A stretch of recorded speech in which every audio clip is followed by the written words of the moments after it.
आज हम सभी लोग साइंस का क्वेश्चन पढ़ेंगे कि पाचन तंत्र का सचित्र वर्णन करिए।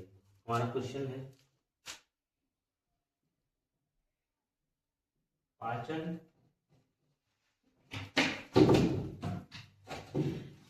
पाचन तंत्र का सचित्र वर्णन करो।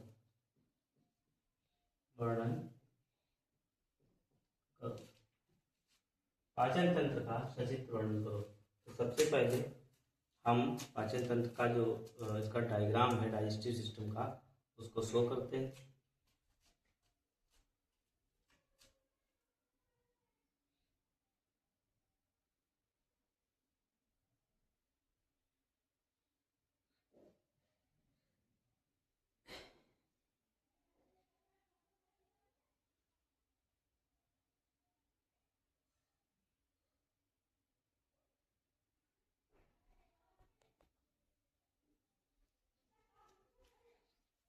ये लाल ग्रंथियां पाई जाती है यहाँ पे। ये यहाँ पर लाल ग्रंथियां होती हैं, यहाँ पे जीभ होती है, मुख द्वार, यहाँ से ग्रास नदी। ग्रास नदी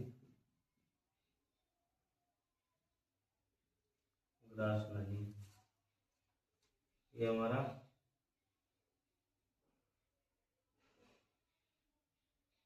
यहाँ पे आमाशय होता है।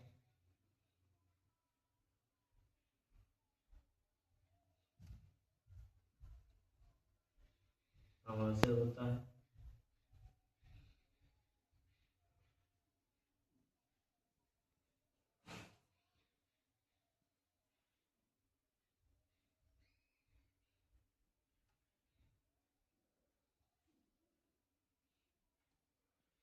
यहाँ पर ये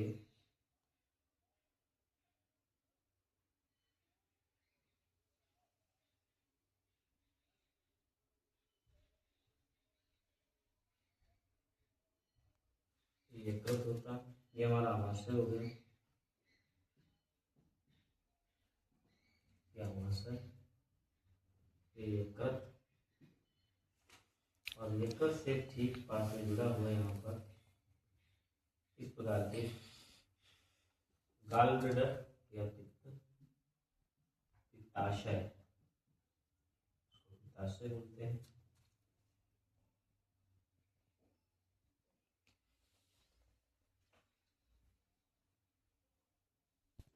तो ये बढ़िया, ये बढ़िया,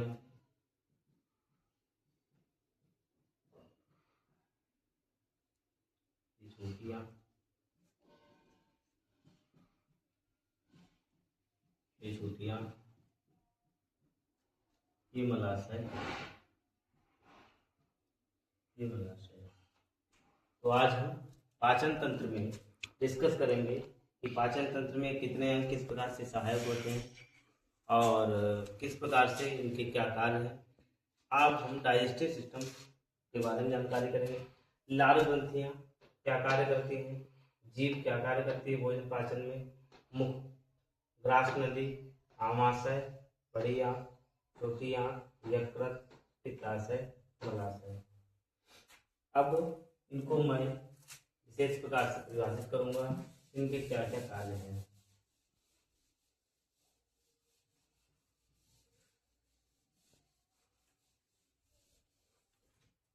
सबसे पहले हम डालते हैं मनुष्य की आहार नाल। ये हमारा उत्तर है, मनुष्य की आहार नाल।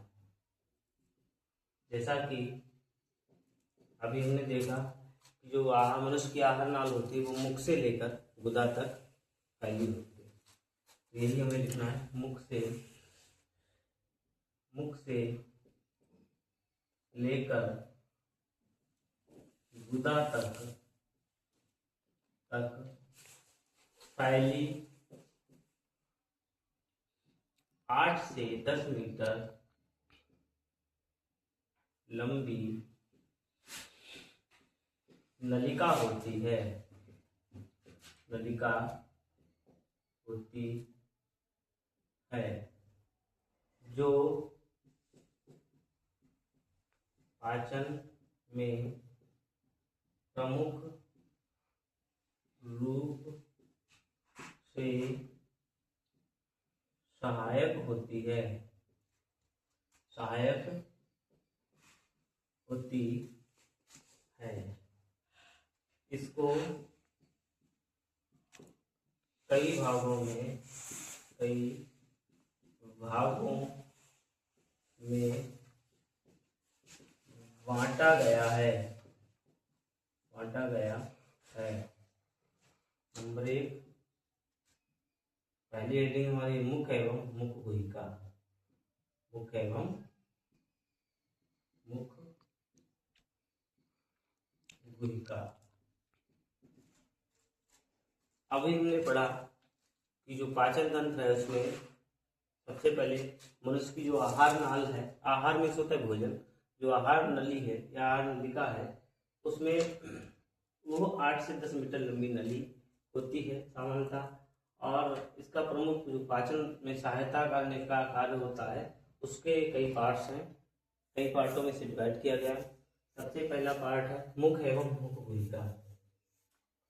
तो इसमें मुख में दांत पाए जाते हैं, मुख में दांत पाए जाते हैं, दांत पाए जाते हैं जो भोजन को तोड़ने, जो भोजन को चीरने, काटने एवं पीसने का काम करते हैं, एवं पीसने का काम करते हैं। कह सकते हैं 3 प्रकार के पाए जाते हैं, ये 3 प्रकार के पाए जाते हैं। जैसे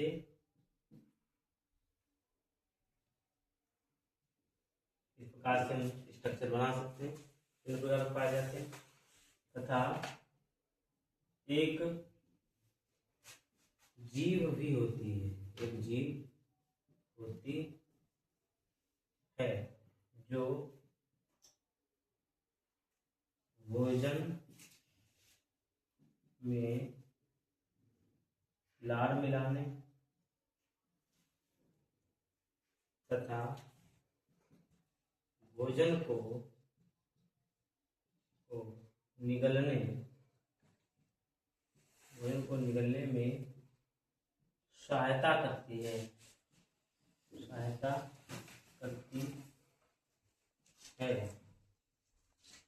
मनुष्य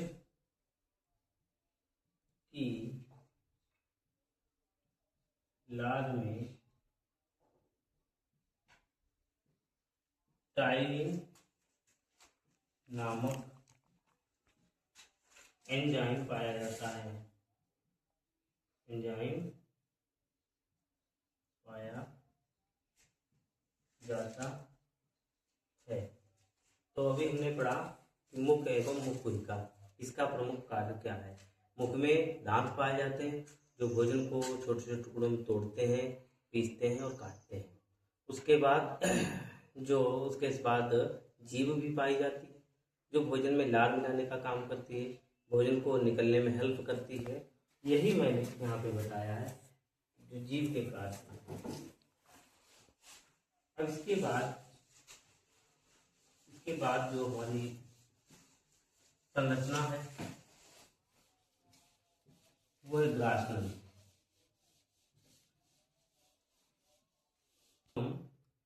मुख एवं मुख गुहिका के आगे का पार्ट पढ़ेंगे ग्रास नाल।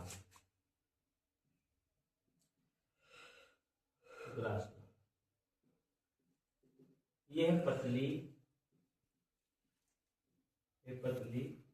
एवं लंबी नलिका होती है। पतली एवं लंबी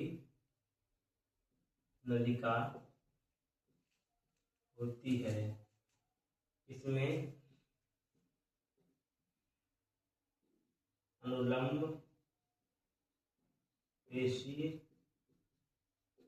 पाई जाती है।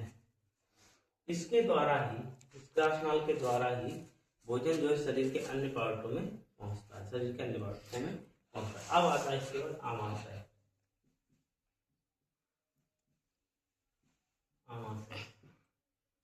आमाशय यह आहार नाल का सबसे चौड़ा भाग होता है।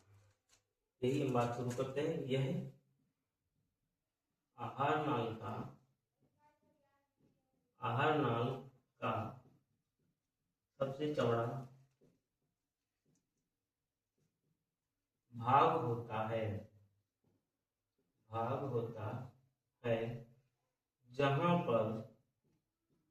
जहां पर भोजन को पचाने के लिए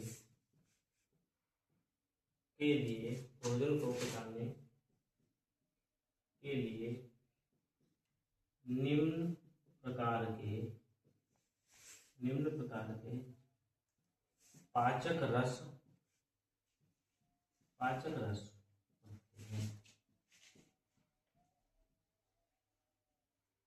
यह आहार नाल का सबसे चौड़ा भाग होता है जो भोजन को पचाने का कार्य करता है, जहाँ पर भोजन कुछ देर तक फीड रहता है। उसके बाद भोजन का डाइजेशन कम्प्लीटली होने वाला होता है, कम्प्लीटली शुरू हो जाता है और धीरे धीरे भोजन में जो पोषक पदार्थ होते हैं उनका अवशोषण भी यही से शुरू हो जाता है। इसके बाद अगला पार्ट हमारा है छोटी आंत।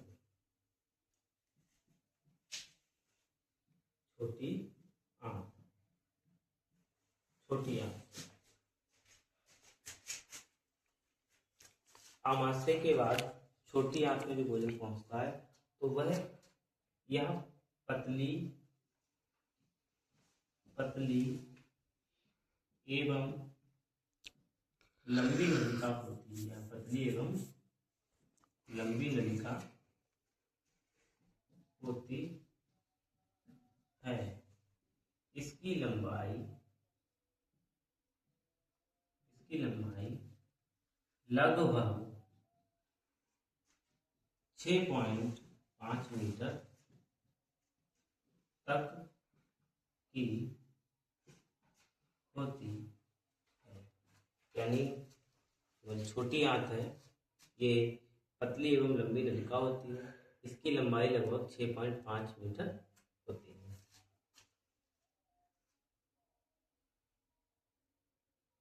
यहाँ पर जो भोजन होते हैं उनको कार्बोहाइड्रेट और छोटे छोटे पार्टों में तोड़ने का काम शुरू हो जाता है। यहाँ पर भोजन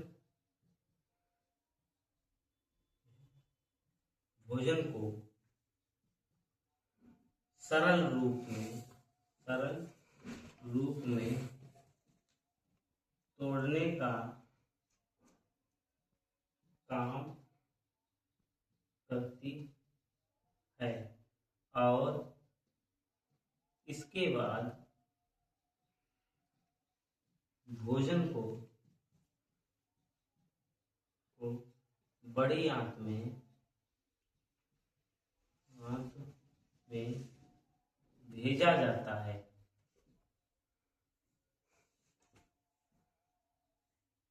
छोटी आंत में जो भोजन का पाचन होना शुरू होता है आमाशय से शुरू हो जाता है और आमाशय के बाद भोजन धीरे धीरे उसका स्वांगीकरण होता रहता है तो छोटे छोटे टुकड़ों में टूटता चला जाता है, जिससे कार्बोहाइड्रेट आदि में इससे प्रोटीन पदार्थ इसमें मिलकर के अवशोषित कर देते हैं। उस ऊर्जा को अवशोषित कर लिया जाता है। फिर भोजन को बड़ी आंत में भेज दिया जाता है और इसके बाद हमारा जो पॉइंट है वो बड़ी आंत।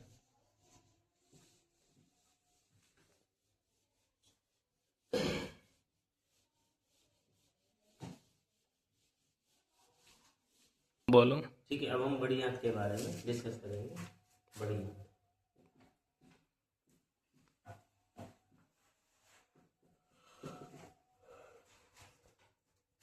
यह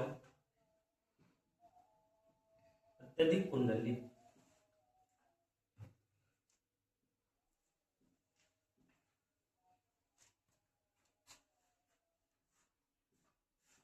नलिका होती है। कुंडलित नलिका होती है। आया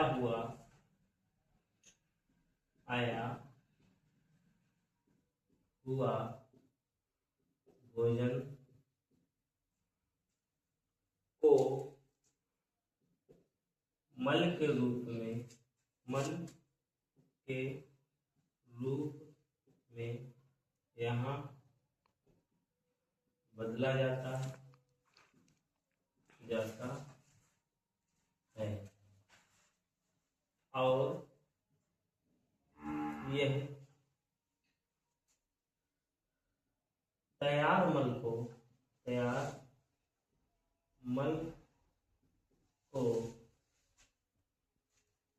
मलाशय के द्वारा अपशिष्ट पदार्थ को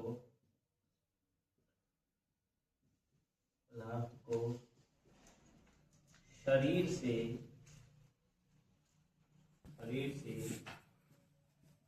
बाहर निकालने में मदद करती है। इस प्रकार से ये हमारा एक क्वेश्चन जो है प्रश्न कंप्लीट होता है। हमने पढ़ा कि किस प्रकार से पाचन तंत्र में कौन कौन से सहायक होते हैं और किस प्रकार से वो कार्य करते हैं, किस प्रकार से भोजन से प्राप्त ऊर्जा होती है। इसमें कुछ इम्पोर्टेंट पॉइंट हैं, दो बहुत इम्पोर्टेंट पॉइंट इसमें हैं जो इस प्रकार है। पहला है कि पहला प्रश्न है कि लार में कौन सा एंजाइम पाया जाता है। मनुष्य की लार में मनुष्य की लार में कौन सा एंजाइम पाया जाता है। इस प्रश्न का जवाब आप लोग हमें कमेंट करके बताएंगे। एक और प्रश्न है, मानव शरीर में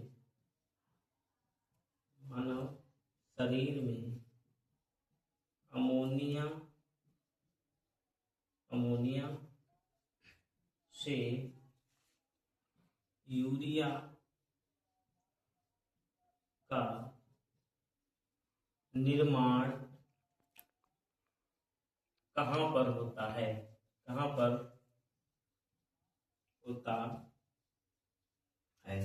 ये दो प्रश्न हैं आप लोगों के लिए।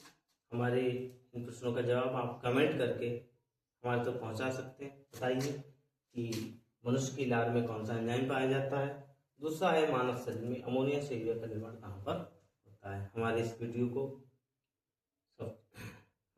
को लाइक करें, हमारे चैनल को सब्सक्राइब करें और इन दो प्रश्नों का कमेंट करके हमारे तक जवाब दें। हमारी यूट्यूब आईडी है आकाश शुक्ला RPS@5432। लाइक करें, सब्सक्राइब करें।